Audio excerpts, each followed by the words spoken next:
All right, guys, welcome to the latest episode of Blood Money. Let me give you a quick little preface to this whole episode, I guess.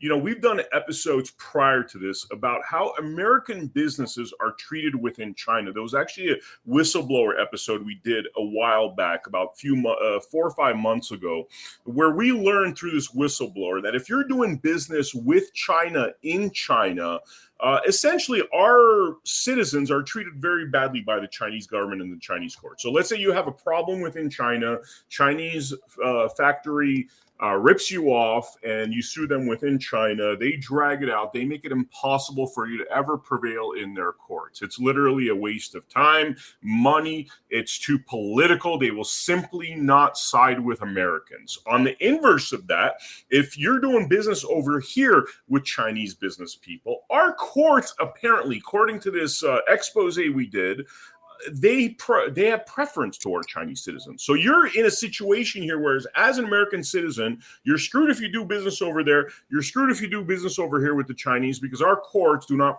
provide preference for American citizens. And in fact, they side with a lot of the Chinese business people. Now, the reason why I brought this gentleman on, Mr. Dennis, is because I've actually heard about this amazing tire technology that was pioneered by a gentleman named Sammy in Las Vegas. I heard about it a few years ago. Met with him because he wanted some media work done. And he explained to me why this tire technology was so great. And he was going to make $1 gazillion. He had the patent and he was ordering tires from China. And then we don't talk for a long while. Next thing I hear, Sammy is involved in a whole bunch of issues with his tire technology being stolen. And so Dennis is here. He's one of Sammy's partners, the pioneer of this tire technology. And he's here to really explain what happened to us. So Dennis, I'm going to pass the mic to you. Tell us who you are, what you do, how you got involved in this mess, and what is going on. All right, you want me to start from the very beginning, Vaughn, and kind of tell the whole story, like I told you the other day, and just like. Well, yes. What I want you to give us the real quick broad strokes, cliff notes of where you are right now, and then backtrack and tell us how this all started. Okay, where we are right now, kind of cliff notes, is the Chinese manufacturer was manufacturing our tire has stopped selling us the tire that we developed, and has joined another American. His name's Dallas Reed, in marketing the tire, and has completely cut us out, with the exception of selling us one size of tires for the Spec Corvette series, which is a spec racing series that I actually acquired the contract for, the tire being the spec tire for them. So that's kind of where we're at right now. And then, I could back up and kind of. Okay. What I want to do is, it's crazy. That's crazy stuff that would even happen. What I'd like to do is backtrack and tell us the history of all this, because I think what's really important is a lot of people in the United States, they have great ideas, they have pioneering technologies, they then, go into it and they realize it's very hard to manufacture here, that you have to outsource. So take us to those steps of Sammy comes up with this technology, how he got there, and then what happened once he started wanting to get into manufacturing. Why did he even go to China? What was his expectations? Why did it go wrong? And also, what are they saying? What's their reason for doing this to Sammy? Right. Well, Sammy's been around motorsports for longer than I have. I've been in at least automobile motorsports. And I've been racing in some form for 20 years, but about 10 years in cars. 10 years before that in karts. And Sammy he's just got a very entrepreneurial, innovative spirit. And he just desired at one point to develop what's called a 200 treadwear ultra high performance tire that competes with some of the biggest brands in the industry. And so he met a couple of tire manufacturer contacts at SEMA back in the mid-teens, worked with one tire manufacturer. They just sent him a bunch of junk and never worked out. And then he finally met Jeff, who was a CEO of a company called Vitor from China at SEMA. I believe it was 2016, 2017, around that time frame, and pitched his idea of developing a very competitive tire. Actually, they set out to make the best tire in the segment. So, but Jeff really didn't have any experience or knowledge on the technology of how to develop this type of tire. They were kind of made bus and truck tires. So basically what happened was Jeff started sending Sammy some samples, and the first couple runs of samples that they tried were just complete junk. Sammy almost threw in the towel and said, "This is not going to work." But Jeff kept convincing them, "No, let's keep at it until we get there." So they developed more and more kind of samples or prototypes, I guess you'd like to say, all with Sammy's input. I mean, everything that was developed from the ground up was all like Sammy, from the cord design, the way the steel belts cross, everything was coming from Sammy's expertise in tire technology. So, and he's also a racer, right? I mean, that's the capacity where I saw him. He actually invited me to some races where, excuse me, the whole thing that I found very interesting is that he would trick out these, cheap little old Miatas. Yeah. And these things would be beating Lamborghinis, because one of the things I learned is that, yes, if it's a straight course, then obviously a Lamborghini is going to win. But if it's all windy and twisty, these tricked out, $20,000, $30,000 Miatas are actually beating $400,000 sports cars. So, and then on smaller on smaller, twistier courts and autocross tracks, which are very turn intensive and not a lot of straightaways, the Miatas compete with just about anything. It's crazy how good the Miatas are. And I'm a Miata racer myself. That's actually how Sammy and I kind of got introduced to one another. So yeah, he has been racing Miatas for years. In fact, his racing background kind of ties into this story a little bit, because he had an issue with SSCA back in, I think it's 2016, 2017 timeframe, where they accused him of breaking some rules. He kind of went back and said that he hadn't broken rules. And anyways, it got really ugly and got personal. And the people at SSCA basically banned Sammy from the SSCA.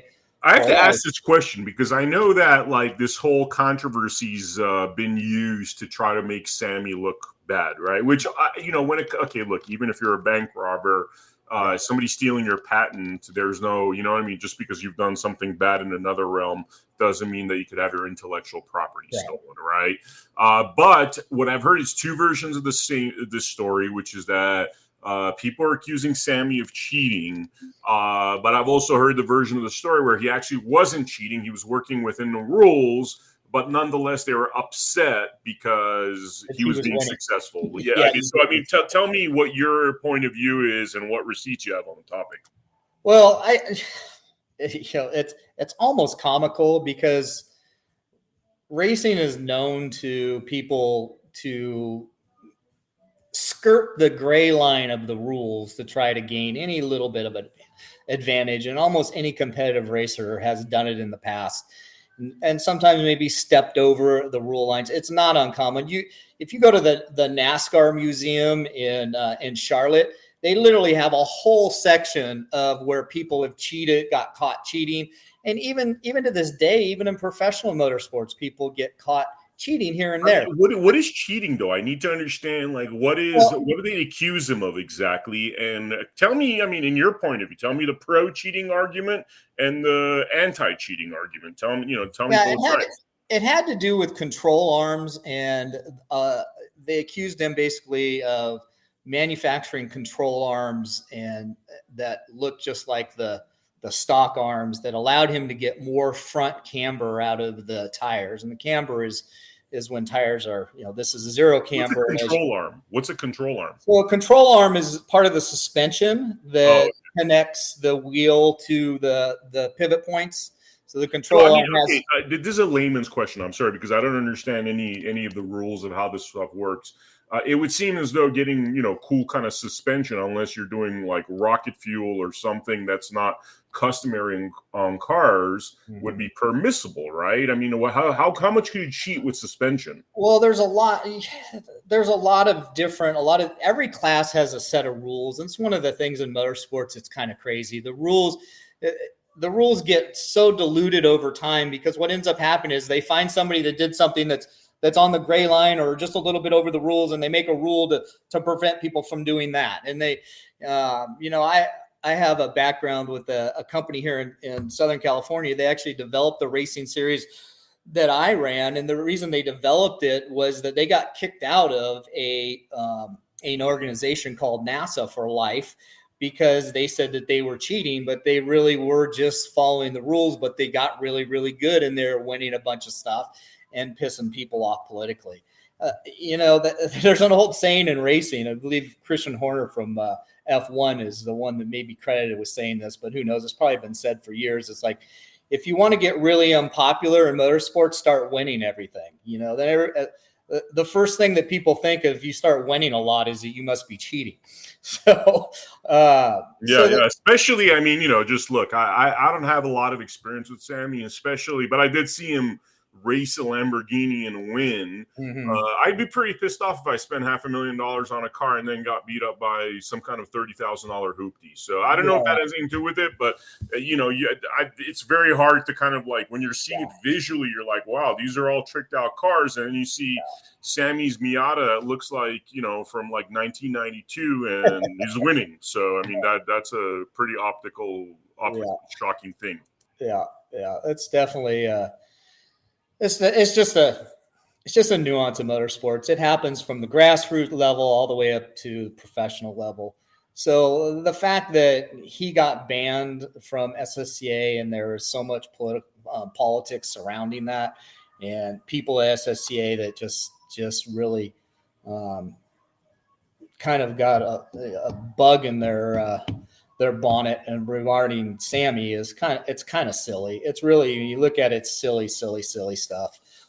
There's plenty of people. There's a gentleman, his name's Andy Hollis. He works for Grassroots Motorsports, and he got caught cheating back in the day with SSCA, and he got banned, and then something happened where he got back into the good graces and now and unbanned. But he got caught doing stuff that was way more egregious than what Sammy caught, and he's now like the big tire tester in the industry for Grassroots Motorsports magazine. It kind of hit. The reason I mentioned his name is he actually kind of ties into this story a little bit, because Sammy knew him, sent him a set of test tires early on in 2022, 23-ish. And he did a test on him and published a bunch of things that were inconsistent with what we were experiencing from all of our customers at the time. So we were pretty much getting 100% positive feedback on the tires, on how fast they were and how long they lasted, and also on our own personal testing, how fast they were and how long they lasted. And he came out with this article in Grassroots Motorsports, which is a very respected publication in the industry, that the tires were basically, they were fast, but they wore out really fast, and they just weren't that great of a tire, basically. So that kind of hurt for a time being there. And it was one of the factors that caused, and I'll back that into the story as I go back and tell the whole story, why SSCA in 2024, or at the end of 23, beginning of 24, banned the tire for competition in SSCA. And that doesn't seem like it's a big deal, but for this type of tire in this segment, the 200 treadwear ultra high performance tires, SSCA is the biggest sanctioning body for events that use these type of tires. They're very popular in autocross and also some types of spec racing, just because in racing, one of the most expensive consumable items in racing is tires, and then brakes. Those are the two things that get consumed and have to be used quite often. And the real popular tires that are out there, that although they're fast, they don't typically last that long. So this tire was a little bit of an anomaly. It's one of the reasons I got involved with the business. Is I tested the tires early on, and they were faster than any other 200 tread bore tire that I ever tried. And then they just kept wearing and staying fast through their life cycle. And they lasted 4 or 5 times as long as any other tire that I had tried, which is, not that great for a business model. Some people theorize that tire manufacturers do that on purpose, build tires that don't, that are fast, that don't last long. So people have to buy more of them, because it is kind of just a segment of the tire, the whole tire industry as a whole. It's only people that are really interested in, high performance tires for the road, or they're competing in some events, will actually purchase this type of tire. Amazing. I thought you were going to keep going. All right. So tell me, like this, it sounds like really groundbreaking technology that Sammy, discovered. I mean, what are, I like to kind of be totally transparent with everything on this podcast, because people are going to do their research. They're going to find out that Sammy was accused of, cheating, Right. Again, not that you could go murder somebody, right? Doesn't mean that somebody else could steal your technology. Right. That's like, it's 2 different categories, Right.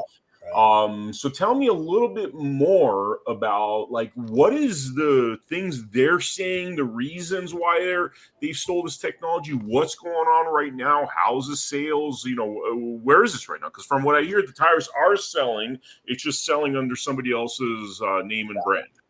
Well, I think what I've given kind of the Cliff Notes versions. What I need to do is kind of back up and tell the whole story. And then we'll get that, which will address the questions that you're posing here. So basically, the tire technology is, tires have been around for decades. So what the difference in how tires perform are a combination of a couple things. One is the way the steel bands that are used to make the tire, the angles that they're at, how many of them there are, where they are, the stiffness of the sidewall, how the size of the sidewall.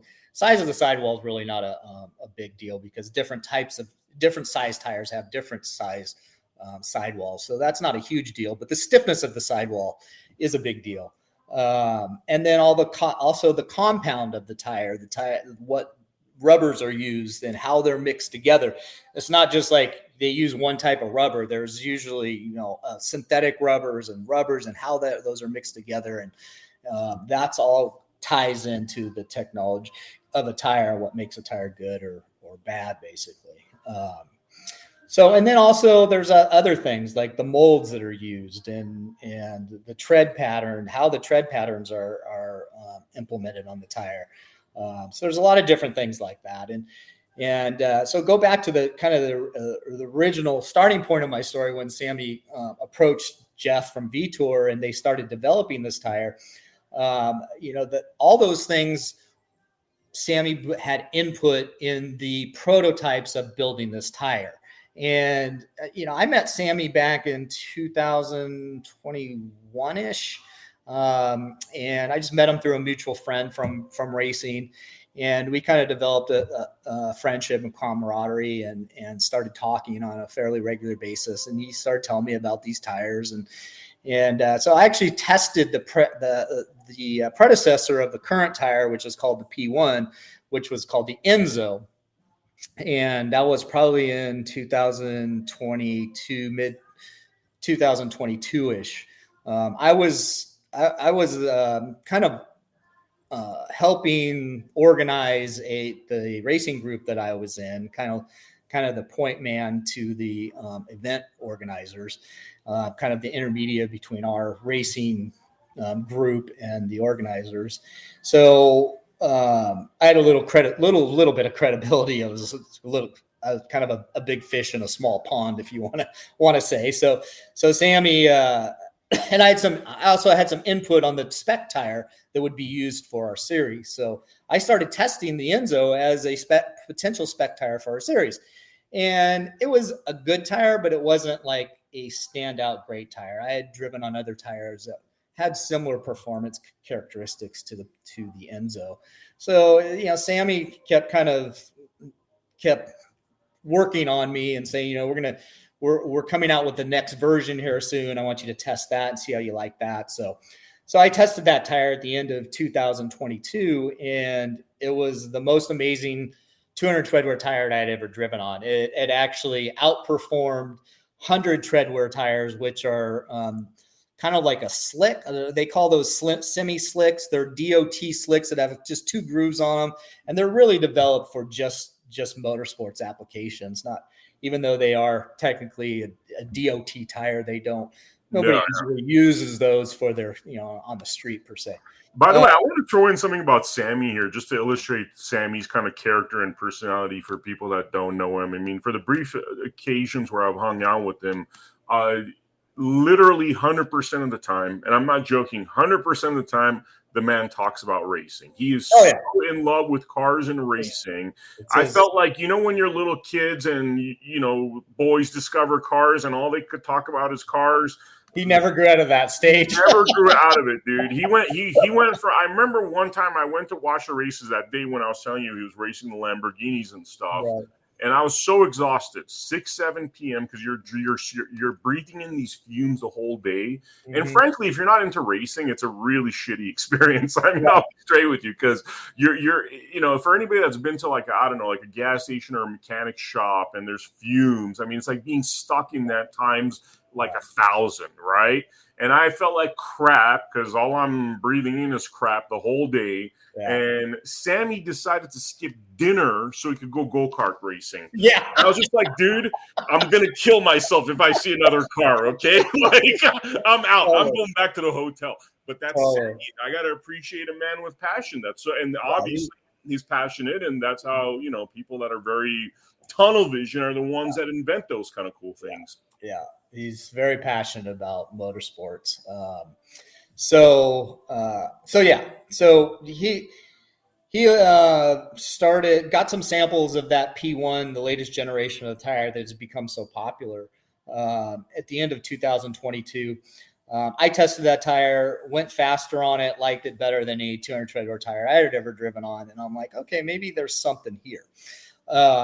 And then in all of the 2023 season, I loaned those tires out to people that were in our race series just to test them out. And every single person that tested them, like, these tires are amazing. Where could I buy them? And I had to tell them, well, they're not really available yet. This is a prototype, but they will be shortly.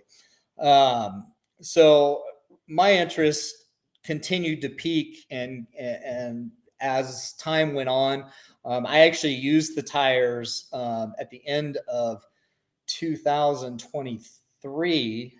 Oh, no. Sorry. 2024, at the beginning of 2024. So I'd had to use those tires for the first time in 2022 at a track called Willow Springs, which is a very popular track here. It's actually the oldest road course in America. It's up by Lancaster in Roselawn, California. A lot of the scenes from Ford versus Ferrari were filmed at that track. So it's kind of a iconic track. So that first time I used the tires, I did a lap time in a Miata of a 132, mid 132, something like that. Faster than I had gone on any other tire ever. And so then I loaned the tires out. They had a ton of use on them for all of 23. The beginning of 2024, I took that same set of tires and went out and raced at Willow Springs on that same set of tires and set the exact same lap time that I did when they were brand new the first time I used them. So at that point, I'm like, all right, I'm in. Like, this tire is as soon as people become aware of how good this tire is, how long it lasts, and how good it stays over time, and how consistent it is, and how good the feedback is, this tire is going to become the best tire and the most popular tire in the industry. So that's when I kind of got involved financially and started, helping Sammy with some capitalization that he needed to bring the tire into the country. And so what happened at the end of 2024, and towards the end of 2024, when that tire manufacturer, I'm sorry, this is the end of 2023, not 2024, end of 2023, when that article on Grassroots Motorsports got published about the tire. There were some other things that happened online. There was a gentleman up out of Washington, and I forget his name, but he was kind of an aspiring YouTuber, and he posted this video that went kind of almost viral in the motorsports community on how Sammy was a cheater, and this was the V-Tour was a cheater tire, and it was just this really kind of casted a bad shadow over the tire. And I knew it was a bunch of BS because of my experience on the tire. So, I mean, I got to mention this because there's a lot of historical parallels to this sort of thing. It's not like you come up with an industry, changing product, and all the people in the industry are like, hey, red carpet, drive us all out of business, right, or whatever. So, I mean, it's like we've heard this sort of thing. We've heard how, what's his name? Bill Gates, Microsoft, the antitrust stuff. He was trying to put everybody else out of business, pretty much destroying lives to make sure that his operating system was the main one. Yeah. Netscape, attack those guys. So this is something that just happens, and tell us more. I mean, it sounds like a really cool tire. It sounds like Sammy should be a billionaire right now, but you tell me. Well, I mean, it's not a billionaire, but he should. That's a little. I mean, it is. I think the tuner treadwear market's probably around $100 to $150 million a year market, and the top tire in the industry, typically everybody wants it. You're looking at probably, $50, $100 million of that portion of the market. So, I mean, we're talking about we're still talking about the dude potentially losing tens of millions or something, or how would you quantify what this loss is for him over the course of, let's say, 2-3 years? What has he lost? Well, it's not just him, it's me, because, because I, when I got involved in this and with Sammy, we kind of partnered up, and like I said, capitalized the business, because when that article was published at the end of 2023, the SSCA actually took a look at the tire and said, okay, this tire it's not in the tire guide, the official tire guide. We have no guarantees of acceptable inventories that we require to make a tire legal. And because of those and the article and kind of all the other political stuff surrounding the tire, they just said, we're just going to make the tire illegal for competition for 2024. So that kind of hampered our sales of 2024. But the end of 2023, I invested a large sum of money to bring the inventory into the country that was needed to get SSCA approval. And then a couple other things happened. Sammy has a friend that has been a CEO of multiple different companies. I didn't really know him very well. His name's Robert Dupree, and he wanted to help us. He didn't ask for anything. He's a motorsports junkie too. In fact, that Lamborghini that you're referring to that you saw Sammy win a autocross on, it actually belongs to Robert Dupree. So he said, let me go online and start helping you guys with in the kind of community. And he's like, just give me a title, and I'll, it's nothing official. And we said, all right, we don't care what your title is. Say you're the CEO, whatever. We don't care. If you want to go out and help us, online. So he went online and basically declared himself as the CEO, started a personal Facebook group, and started kind of marketing that and kind of debunking some of these accusations that had come about. And he actually kind of went after Andy Hollis from Grassroots Motorsports and said his test results were a bunch of BS. And because of Andy's kind of stature in the industry, that ruffled a lot of people's feathers, and it got and then as people were coming into the Facebook group and making negative comments, he just started deleting people that were being negative, and that ruffled people's feathers, and it just got really ugly. So finally, then what happened is he actually made a contact via kind of this whole Facebook group and of these two gentlemen out of Indiana. One's called Michael Young, and he actually was the director of the SSCA time trial series in Indiana. And then someone that he knew very well, his name was Dallas Reed. He was a competitor, and he was actually an early adopter and started using the tires and was very impressed with them as well. So they came out to an event in Las Vegas, and Robert Free met with them, and everything went really well, and they loved the tires and blah, blah. And so after that, they sold us on the idea of when Yokohama, the AO52, which is also one of the top tier tires in this segment, came into the market. They were actually not, they were made illegal by SSCA too. And one of the things that they did was they did a contingency program in the Indianapolis SSCA time trial series, which a contingency program is if you place in certain levels on your class, you get either free tires or discounted tires. So he convinced us to, try that as well, and to help politically with the SSCA to get the tires legal at the end of 2024 for 2025. So we did that. We spent a lot of money doing that, and we collaborated with Dallas and Michael Young. And Michael Young, he had run this SSCA Indianapolis time trial events for quite a few years.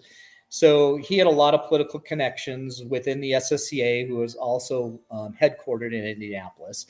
And they basically proposed to help us politically with SSCA and the whole issue with Sammy and all that stuff. So we kind of brought them on board. There were many discussions about them kind of partnering at the business. At the time, they didn't want to put any skin in the game, though. They just wanted to have percentages of the business with basically just doing certain things. And anyways, we never came to an agreement that seemed like it was equitable. So time goes on. Jeff, the manufacturer from China, Dallas and Michael Young from the Indianapolis region, they invite Jeff to come out to one of their events that we have supplied contingent tires for. So this was in June of 2024. And I went to that event also. And we all kind of strategized on how to work politically with the SSCA to get this tire approved and to kind of put all this stuff behind us. Going back to the Robert Dupree thing, when he ruffled everybody's feathers online, we basically said, okay, Robert, you're not really an employee. And at this point, it seems like maybe you're hurting more than you're helping. So why don't you just back away and let us kind of take that over. So we did. Kind of simmered down a little bit online. More and more people were trying the tires, and we were getting more and more positive reviews. Almost every review was positive. And then, so that happened in June.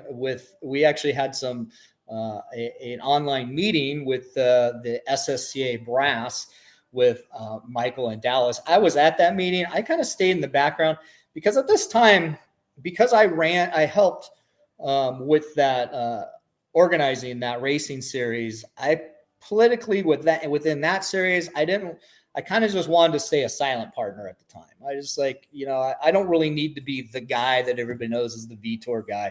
I'll just help with this. It was a kind of a passion thing for me. I'm in commercial real estate. I don't really do anything with cars other than race them, and so I kind of wanted to stay in the background at this time.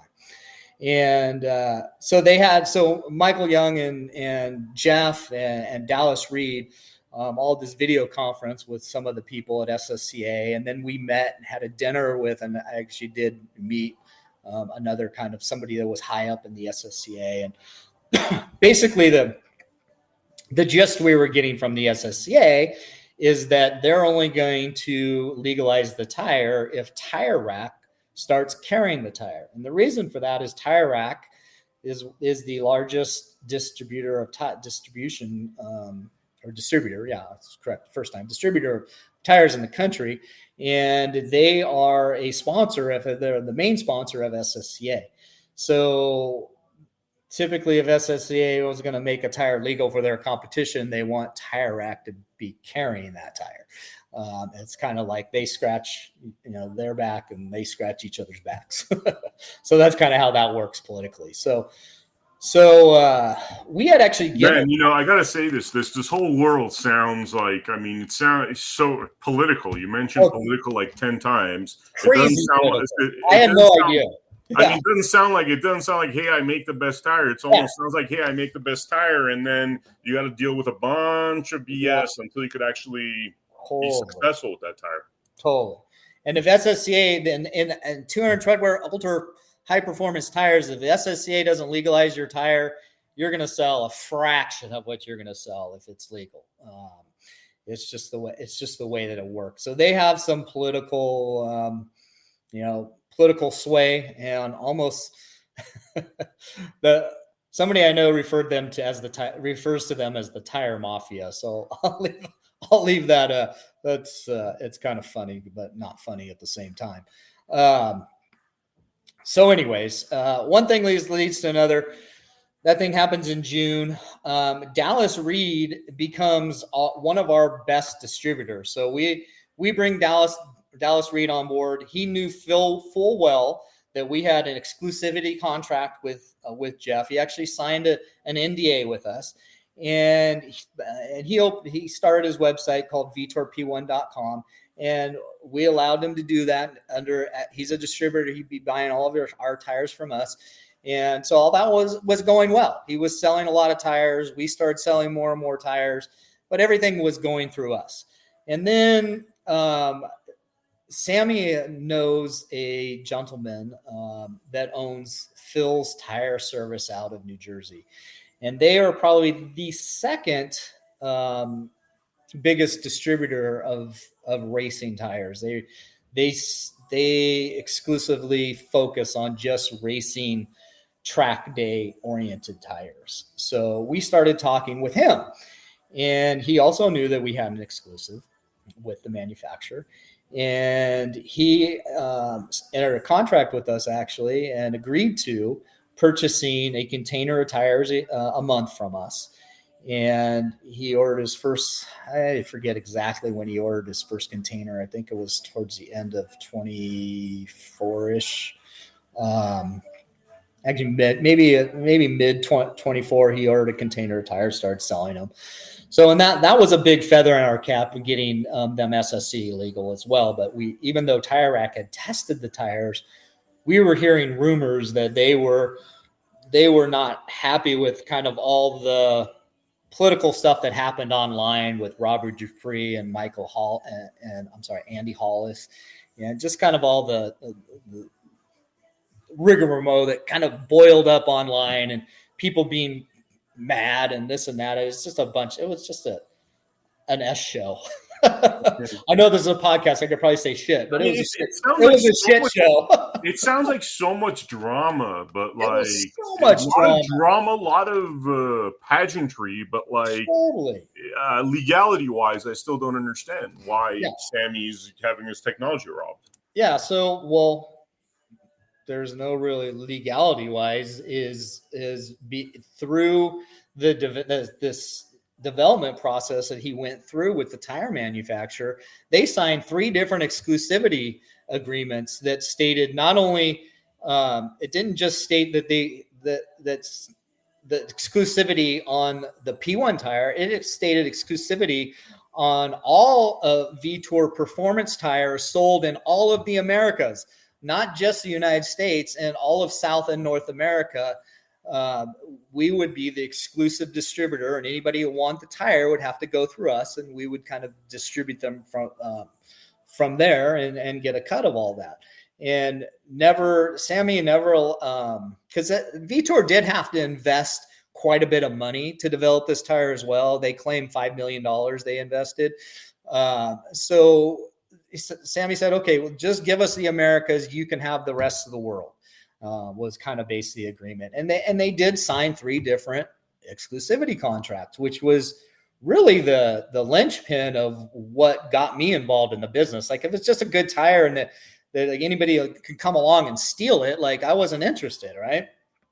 So that's when I kind of, the money that I invested was highly tied to that agreement.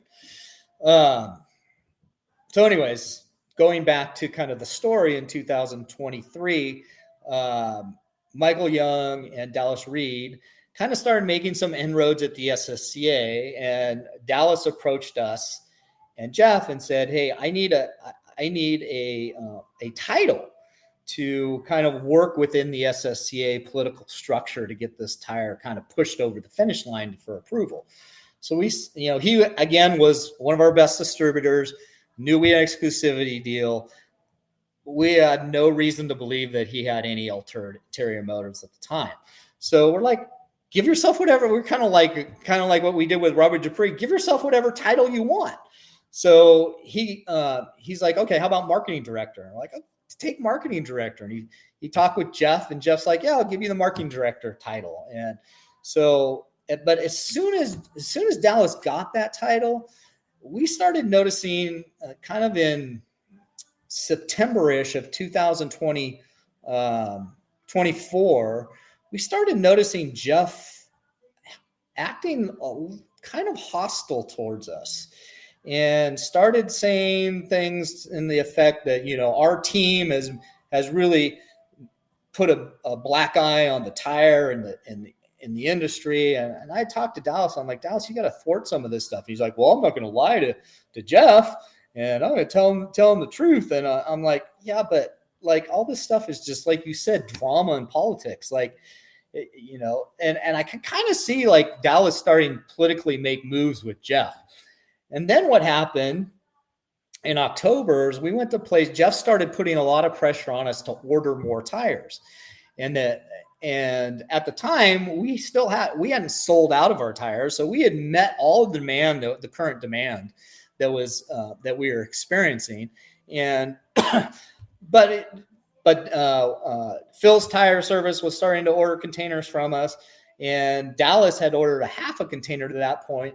He was going to order a full container in October. So we placed a 3-container order with Jeff in October. One was for the Spec Corvette series, the contract that I had landed to be the spec tire. That was our container. One was for Dallas, and one was for Phil, which we had a contract with and negotiated pricing. Well, then I hear Dallas was contacting Phil and because Dallas had behind our back started talking to Jeff, and Jeff shared with him our pricing. So he knew what our pricing was and what we were marketing up to his pricing. So he knew that. And now he's talking to our other distributor and he's starting to share pricing information with him. And I called him up. I'm like, dude, you can't be calling our distributors and sharing pricing information with them. That's just ridiculous. Like, we brought you on board to help with this, but at this point you're not helping, you're hurting us. And he kind of started getting belligerent, and one thing led to another. So then I believe I think Sammy was at SEMA last year, and he posted like a special discount on the tires. And Dallas went into our Facebook group. It wasn't our Facebook group. It's actually Robert Dupree's Facebook group that he was allowing us to use. And Dallas posted something or actually deleted our posting about having this discount, and started talking about minimum pricing. What do they call? I forget. I can't think of the term right now because I've got all this other stuff running through my head. But basically, manufacturers minimum pricing, MMP. So he's like, that you can't do that, and he started dictating to us what we could do with the business. Deleted one of our posts, and Robert saw that, and he's even though he's not involved with this anymore, he's still passionate about motorsports. He's passionate about helping us. He's like, he knew that he had brought Dallas into the fold with us, so he's like, BS. So he actually booted Dallas out of the group, And he knew Jeff. He knew kind of what was going on with Jeff and how Jeff was kind of starting to get hostile towards us. So he booted Jeff out of the group as well. Well, then that kind of set off just a firestorm with Jeff and China. It's like, you can kick us out of the group, and we're like, hey, we didn't kick you out of the group. Like, Robert kicked you out of the group. It's his group. It's not our group. He allows us to use it, but it's his personal group. I know anybody can start a Facebook group, right? It doesn't have to be official manufacturer. We could have opened our own Facebook group, but because Robert did and it was the biggest group on the internet for the tire, had over 2,000 members. We're just like, yeah, we could open our own group, but Robert's let us use this. But he still had ultimate control of who could be the administrators and who could delete stuff and who could, delete comments and all that stuff. He still had ultimate control of that, even though we allowed Dallas to do that as well. So that started this whole thing. And at that point, I'm just like, this is going south really quickly. Jeff started getting all irate.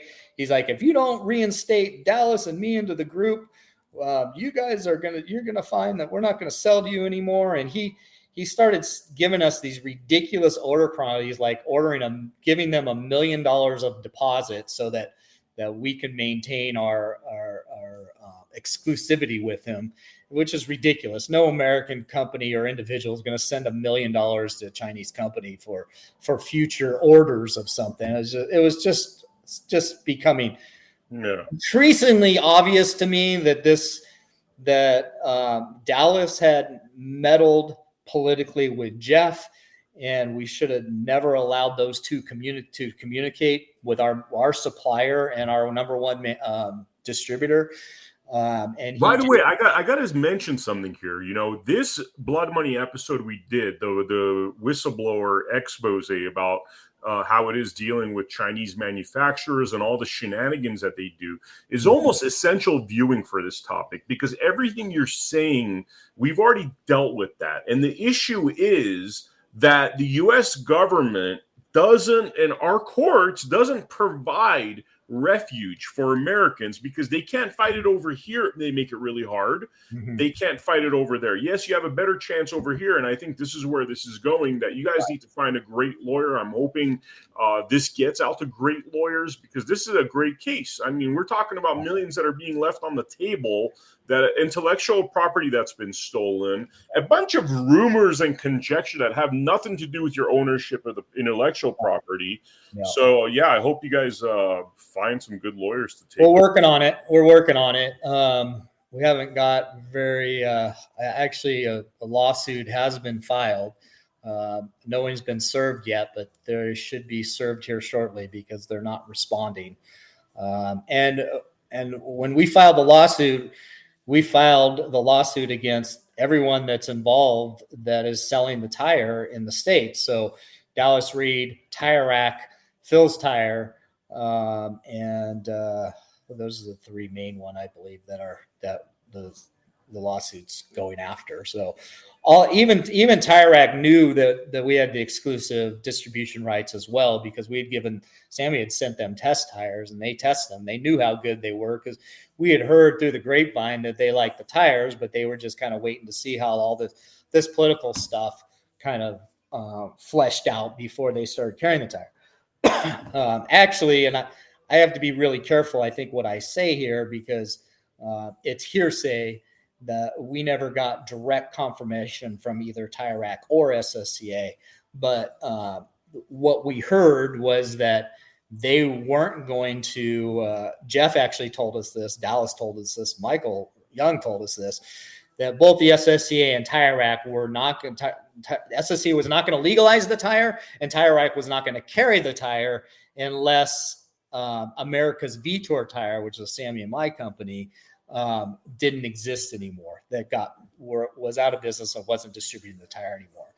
So, so what ended up happening there, we told Jeff early on, like in June, when we were talking about all this stuff, when he came out to Indiana, I'm like, look, a company like Tire Rack, they're not going to probably want to deal with a third-party distributor, because they want Like they want to think that they're getting the best pricing that's available to them. So if we end up doing a tire and securing a tire rack through these contacts that we've made and these people we put in place, Dallas and Michael, to help us in that process, if it actually comes about that SSCA legalizes the tire and Tire Rack starts carrying the tire, they're probably going to want to deal directly with you, the manufacturer. And we're going to and he's like, yeah, that's no problem. We'll do it that way. And we'll just pay you on the back end for all the tires that they order. And I'm like, yeah, that's what we got to do to get that deal. Because the fact of the matter is Tire Rack has the tire. Everybody's going to sell more tires. They're just have such a big name in the industry.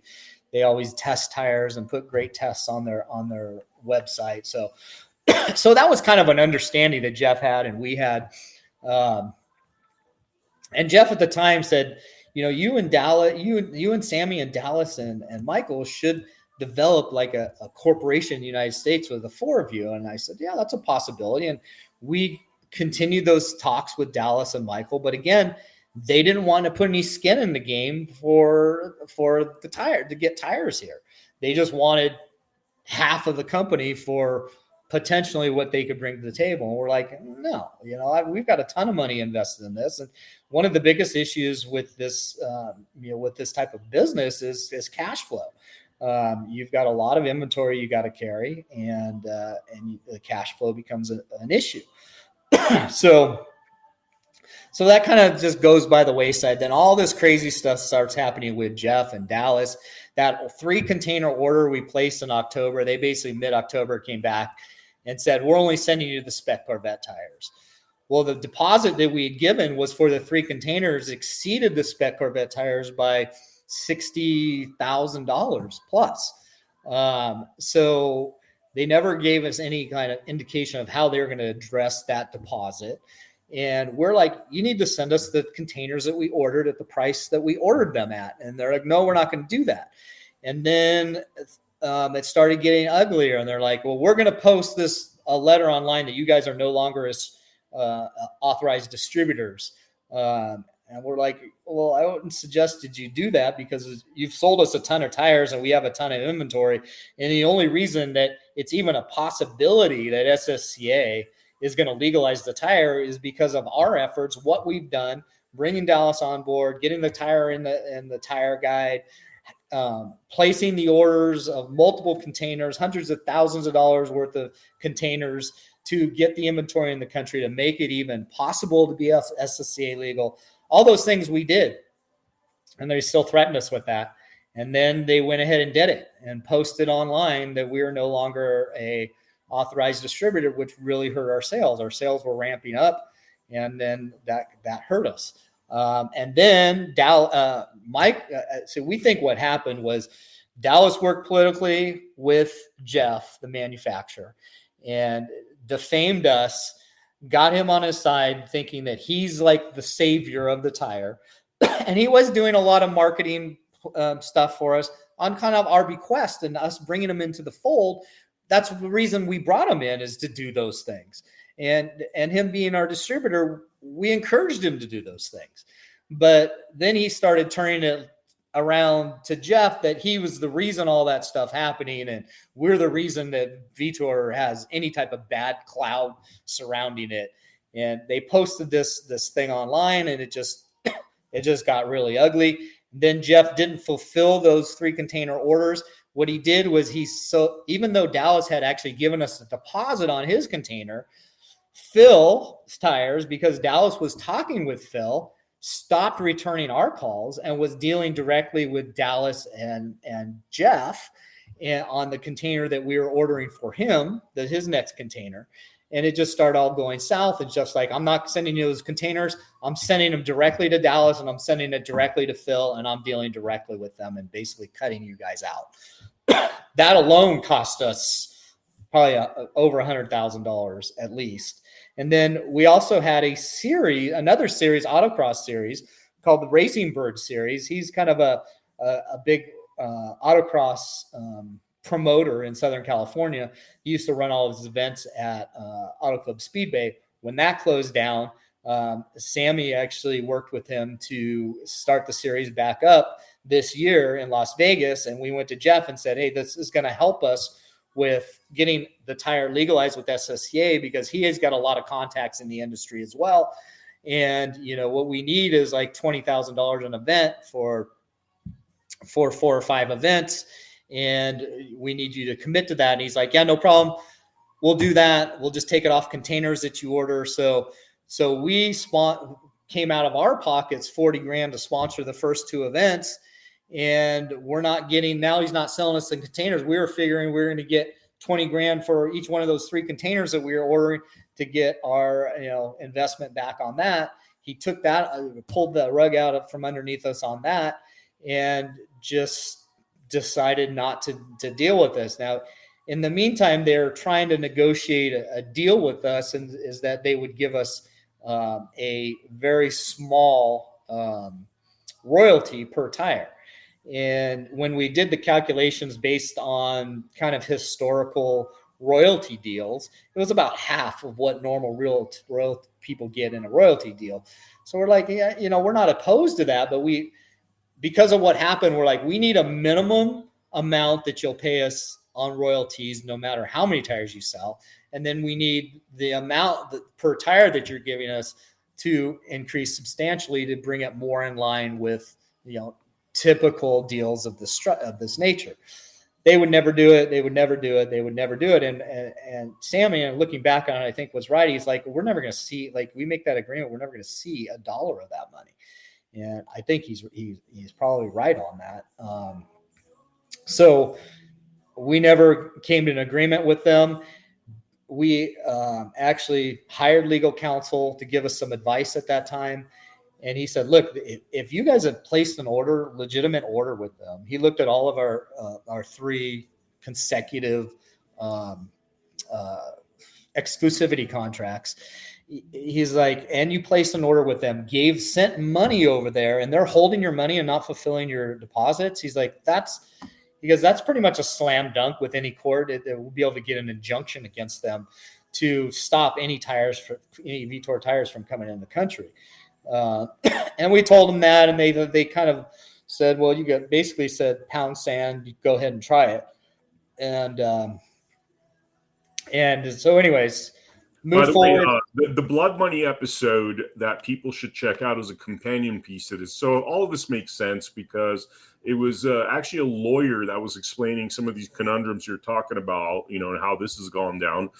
Episode 217. Highly recommend that people that are watching this episode also watch episode 217, because this is something that has to be fixed. I mean, we can't do business like this. We can't do business where, you come up with an idea and they steal it from you, and they use all these like Chinese factory versus American business people kind of dichotomies to steal intellectual property. And you know what? There's a history of this happening in China, by the way. It's not like this is so unique. I remember a while back, I was working with some musicians that made this pedal, and lo and behold, this guy goes to China, finds out that the pedal that they made, the same factory selling to as like a third-party brand to another distributor, the exact same thing. And not only were they doing it, they were proud that they were doing it. They presented to the guy, and you realize, look, there's cultural differences here, because you do that in this country, you get sued because you're stealing intellectual property. Over there, it's almost like a badge of honor that, hey, I was able to kind of reverse engineer this thing,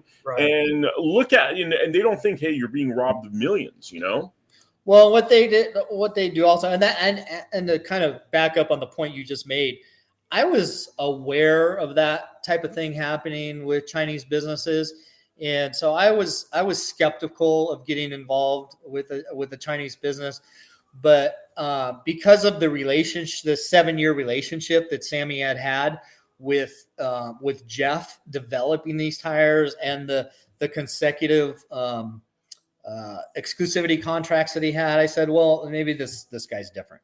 Maybe there's something to kind of there's some meat on the bone that we have here that he's not going to pull type of crap to end up pulling. But in all fairness, if our distributor Dallas Reed hadn't done what he did with Jeff and basically politically malign us with Jeff, and make promises to Jeff on what he could do for Jeff. Jeff then saw Dallas as a way to exclude us and utilize Dallas as his new like go-to person in America. And that's exactly what happened. Dallas is now is actually an employee of Vitor Tires and a distributor of Vitor Tires. And he's working hand in hand with Jeff. He's signed a lease for a Vitor employee in Indianapolis. He has signed a lease for Vitor for a storage facility in Indianapolis.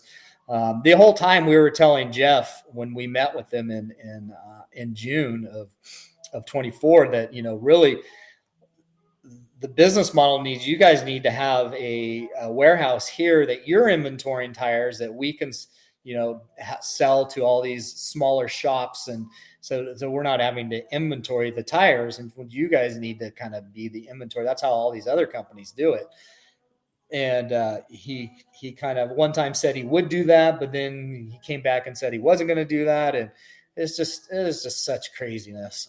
But now looking back on it, on hindsight, Dallas was really the fly in the ointment. And he's really politically, I believe from day one, because when we first started talking with Dallas and they wanted to become a part of the business without putting anything into the company, he revealed to us that he had tried doing this same thing with another manufacturer out of China, then it just never materialized. And he was like, I'm amazed that you guys got this done and that, you know, you got this exclusivity contract. When we showed the exclusivity, the three consecutive exclusivity contracts to the lawyer, he's like, you never see this from a Chinese company. I don't know how you got them to sign these, but, you know, like you said, they don't seem to care because they know that like recourse is very difficult against them. They'll do whatever. They'll sign whatever they want to sign or tell you whatever they think you want to hear.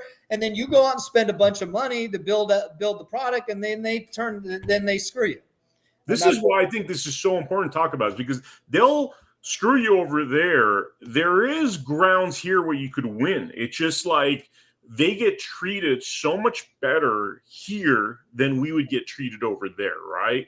So they have refuge in that you can't ever sue China unless you want to go through a 10-year protracted, literally CCP run, marathon of a court process and spend ungodly amounts of money. Now, you could do that here because they're selling over here. You could go after their money here. Yeah. You could basically put all kinds of restraints on them.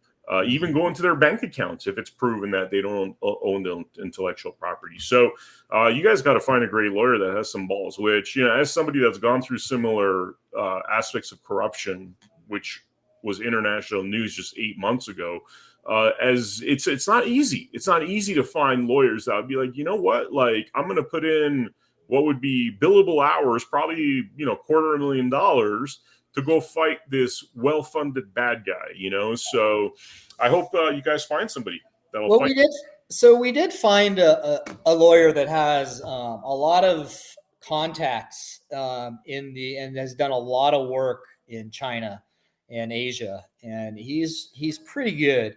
In fact, in their discovery, before we filed this lawsuit, his IT expert in his office was doing research on Jeff, Vitor, Dallas Reed, you know, Phil's Tire, everybody that's a defendant in the lawsuit, just to see like what they have out there, right? So they came across this website that's called Vitor P1 dash, what is it? Vitor P1 dash DallasReedCorp.com. And when they came across it, we got an email or a text from the lawyer. And he's like, you're not going to believe what we found. And he's like, this is something that lawyers only come across maybe once in their whole career. So I'm like, what the heck is this? So he's like, we need to have a meeting tomorrow. So we had this long 2-hour meeting with him, with all the attorneys. And they shared with us what this website had said.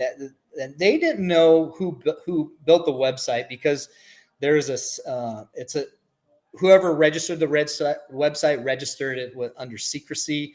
Like you can't find out who actually built the website.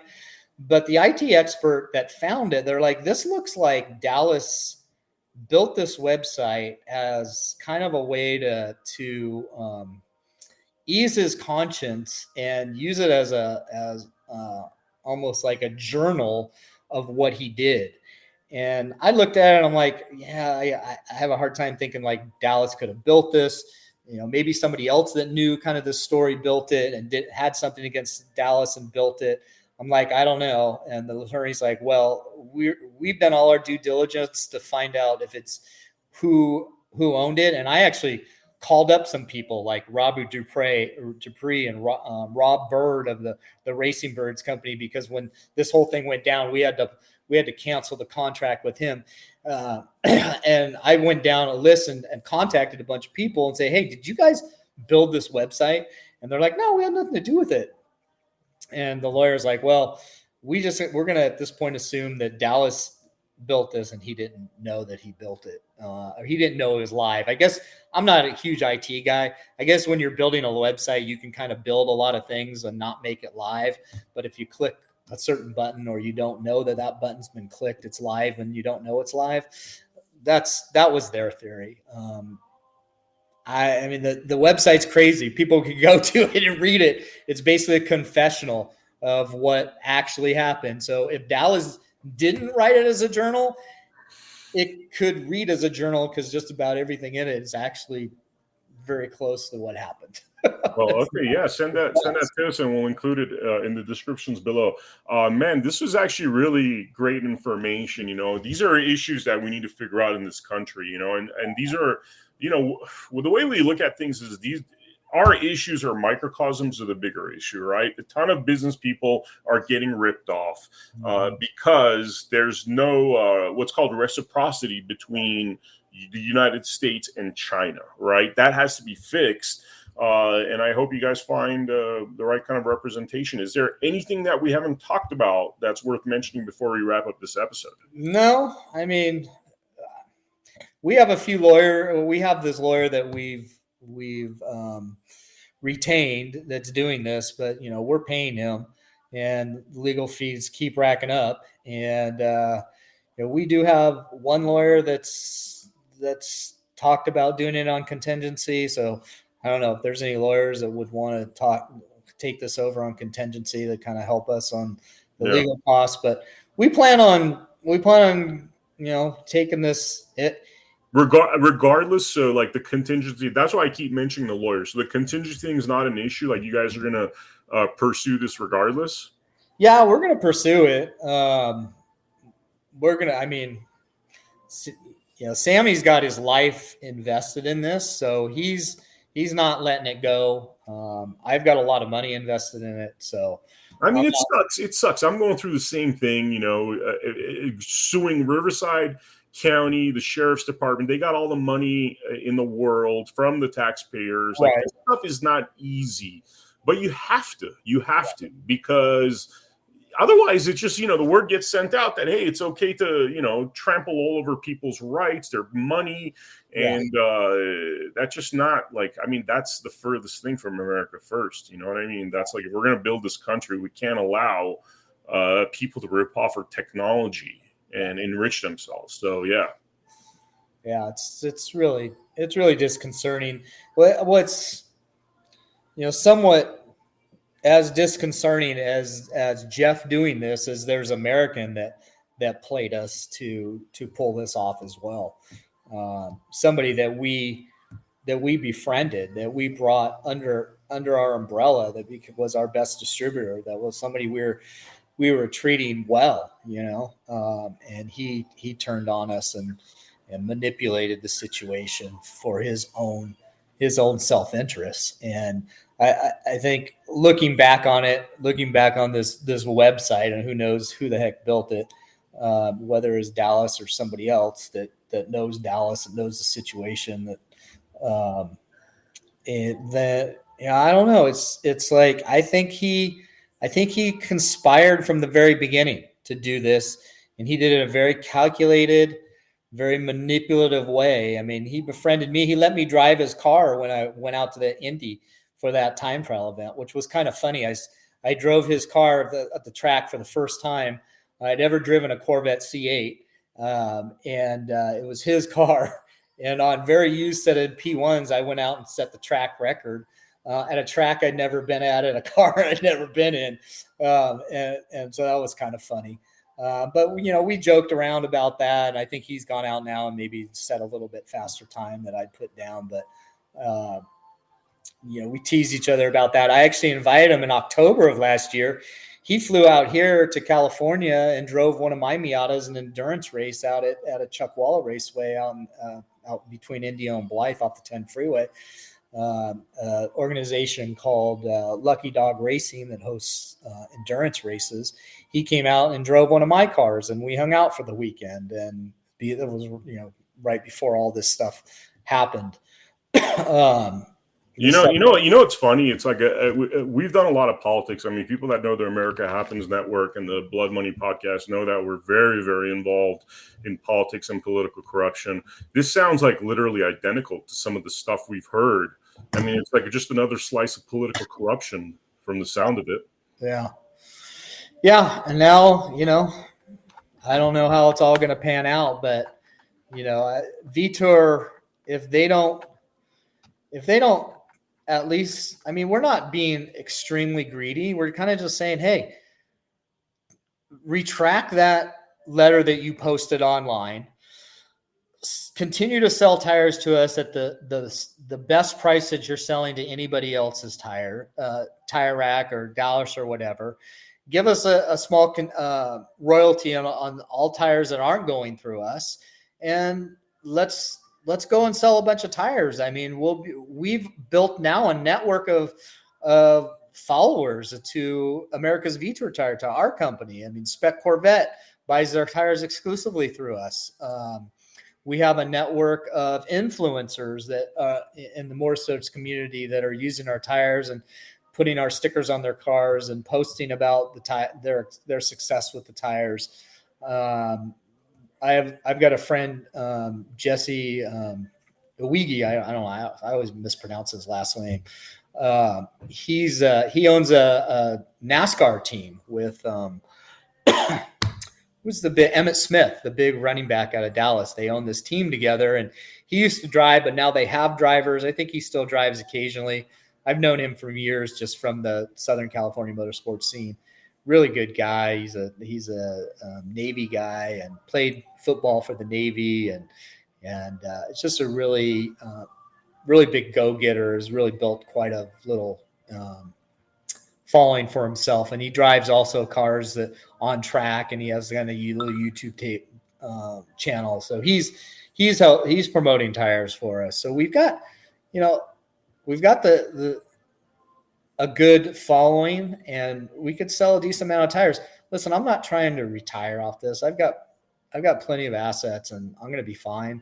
But, just the fact that I invested so much time, energy, and money into this as a passion, because I love the sport and I love the tires, and this bullshit happened. It's just like, it's very discouraging. I always like to try to see the best in people, but this kind of stuff just makes you not want to trust your next door neighbor. It's just nuts. Yeah, I totally understand, man. Totally understand. Well, thank you so much for joining us on this podcast. We're going to have updates on this because, the law, legal stuff drags out. I know, just like I'm updating my story all the time. People need to know what's going on. This definitely affects the American people. We need to really get our law, really straightened out. So yeah, I think to be able to straighten it out, it almost needs to be an agreement between our governments, that this kind of stuff can't happen, and that Chinese companies are held liable for doing this type of stuff. I mean, you just can't sign exclusivity agreements, having a relationship with someone over 7 years to develop something that was actually brought to you by the person that helped you develop it. And then that was actually not just helped, instrumental in developing it. And then when you see a situation that may you think suits you better, just like say, nah, you're done. It's just like, no. Yeah, that's not the way business goes down, Well, it's not that's a really Chinese kind of like, and it's a cultural difference. That's the issue. It's like, how do you change the entire culture of counterfeiting stuff? This has been going on for like 30, 40 years. You know what I mean? But like, I mean, there's unscrupulous people in this right here. I got a sponsor send this to us. They're literal identical Apple EarPods that they wanted us to market. Identical. Right. And it's like same case and everything. They're like $30, right? They're like $30. Yeah, basically, yeah. And they're like, hey, look, we made it just like it, and it's it's $55 for the same headphones that Apple sells for like $199, so like 1/4 the price, but identical. Well, unfortunately, when anytime there's money involved, people see dollar signs, they get greedy, and this type of stuff even happens with American. I mean, there's an American that's instrumental in this happening. I would even say if Dallas Reed wasn't involved in doing all this and hadn't pulled the BS that he pulled, it never would have happened. So it's illegal and it's immoral, and I don't know how people sleep at night pulling this shit off, how they justify this type of behavior. It's just so disheartening, but they do. They somehow do. I couldn't sleep myself if I did this type of thing to somebody. Yeah, totally.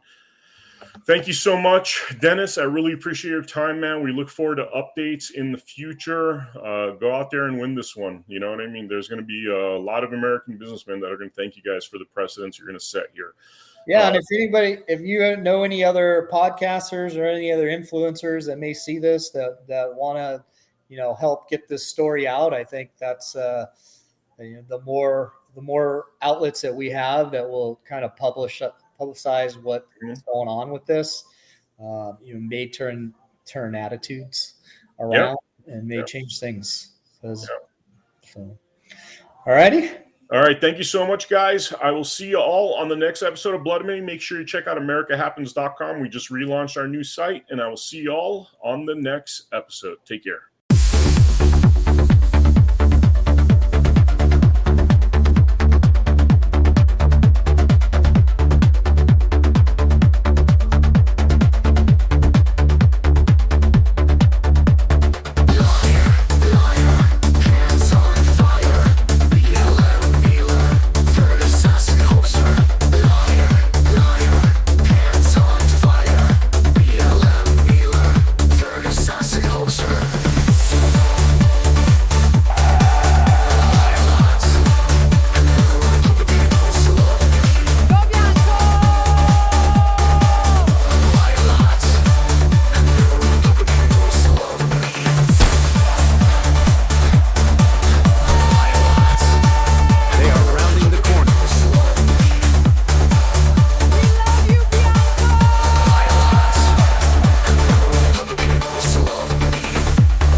Everything I've got, pushing for that first place.